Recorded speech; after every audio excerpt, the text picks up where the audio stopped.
At sa ating balitang probinsya, isa sa pinakamalaking establishmento ho sa Baliwag, Bulacan. Tinupok ng apoy. Uy. Umabot ho sa 67 mga fire trucks ang rumesponde. Mula na po ito sa iba't ibang bayan sa Bulacan at maging sa NCR. Nori Fidel sa balita. Nori. Ito ang isa sa pinakamalaking establishmento sa lungsod ng Baliwag ng tupukin ng apoy pasado alas 11 ng tanghali kahapon.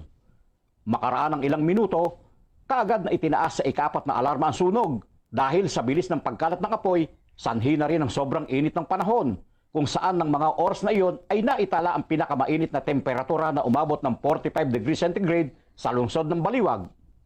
Nung nakareceive po kami ng tawag ng 11:28 ng bago magtanghali, nag-respond din na po yung dalawang fire truck po natin. Lumabas na po sila.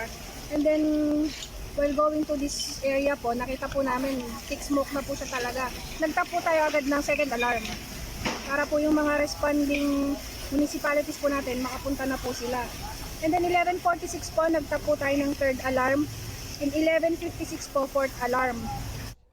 Dahil sa laki ng sunog, kaagad na responde ang mga bumbero mula sa iba't ibang bayan at lungsod sa Bulacan, maging ang mga bumbero mula sa National Capital Region na umabot sa 67 fire trucks.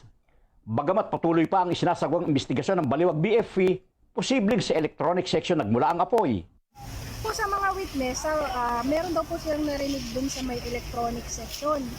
And then nung tumingala daw po sila, nakita nila na gumagapang na yung apoy sa duct ng aircon. Yun po. Pero under investigation pa rin po. After po siguro na-fire out, mag-interview po tayo ng mga taga-liton. Pasado alas 6 ng gabi, bagamat humupa na ang apoy, hindi pa rin idinideklarang fire out dahil may ilang bahagi pa rin ang patuloy na nilalamon ng apoy, lalo na at may katabing gasoline station ang nasabing gusali. Mapalad namang walang nasawi o nasaktan sa nasabing sunog, kung saan inaalam pa ng mga otoridad kung gaano ang halaga na naging pinsala ng sunog. Mula sa Bulacan, Nori Fidel, para sa 100% balita.